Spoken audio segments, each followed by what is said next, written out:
Hello guys, मेरा नाम अंशुल है और आप देख रहे हैं नियांको जैन से। जी हाँ, मैं हूँ क्रिएटर जो आपको बना दूँगा creator of biology and chemistry.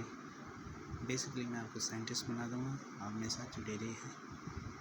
चलिए, तो आज मैं आपको बताने वाला हूँ जो हमारे एटम्स है उनके बारे में पहले किसने सोचा और क्या एटम्स ही सबसे छोटे पार्टिकल्स है और ये कैसे पता चला, ये कौन सोचने वाला था ये। तो आइए शुरू करते हैं। तो जी हाँ, 500 BC में हमारे सबसे पहले एटम के बारे में फिलोसफर्स इंडियंस ही थे। तो आइए देखते हैं कौन थे वो इंडियंस। जी, पहले थे हमारे महर्षि कन्नड़ और दूसरे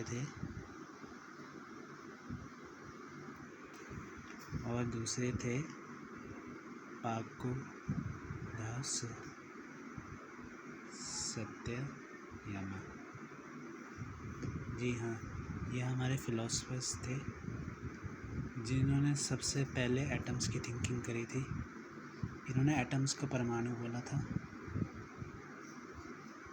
और परमाणु एक मतलब है कि पहले हम महर्षि कन्नड़ जी की बात करते हैं। उन्होंने हमें बताया था कि जो भी हमारा मैटर है, अगर हम उसे डिवाइड करते हैं तो वो मैटर पार्टिकल्स में टूटेगा अनदर पार्टिकल्स और फिर एक ऐसी स्टेट अचीव हो जाएगी कि उससे ज़्यादा वो टूट नहीं सकता। उसे ही इनडिविजिबल पार्टिकल या फिर इनकी भाषा में परमाणु बोलते हैं। बेसिकली हमारे पाकुदा सत्ययामा जी ने इसमें अलग से डॉक्ट्राइन करी और इसमें और इलेबोरेट करके बताया कि इनडिविजिबल पार्टिकल्स से डिफरेंट कंपाउंड्स बने हुए हैं।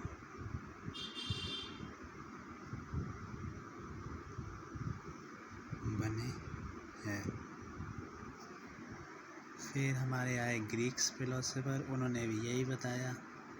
एक थे हमारे डेमोक्रिटस और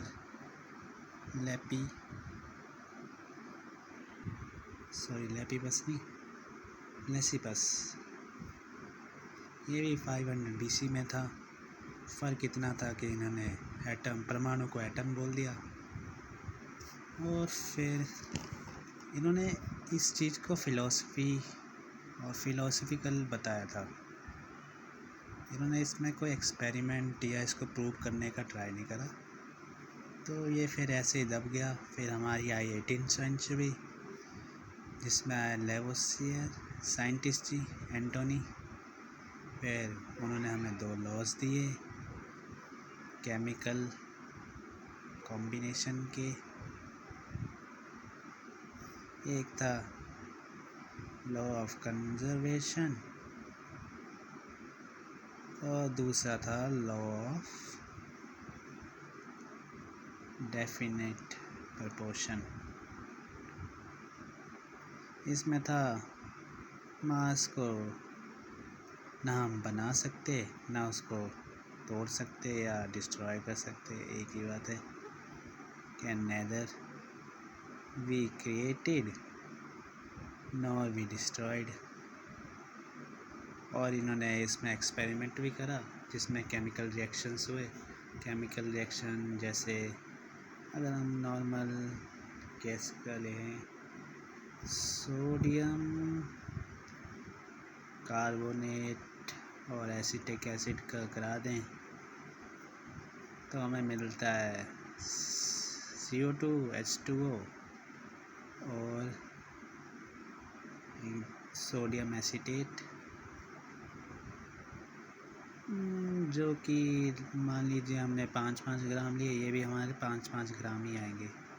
यह का हाँ, हालांकि इसमें कंपाउंड हमें और मिल गए, पानी और ये CO2 भी आ गई, लेकिन इसमें क्या होगा, जो इस चीज़ का मास था ना वो सेम ही रहेगा। इसको अगर हम कैलकुलेट करेंगे ना तो वो सेम ही आएगा। मान लीजिए 10 ग्राम है तो ये भी 10 ग्राम ही आएगा। और फिर H2O का एग्जांपल लेते हैं लॉ ऑफ डेफिनेट प्रोपोर्शन बताने के लिए कि ये जो कंपाउंड्स है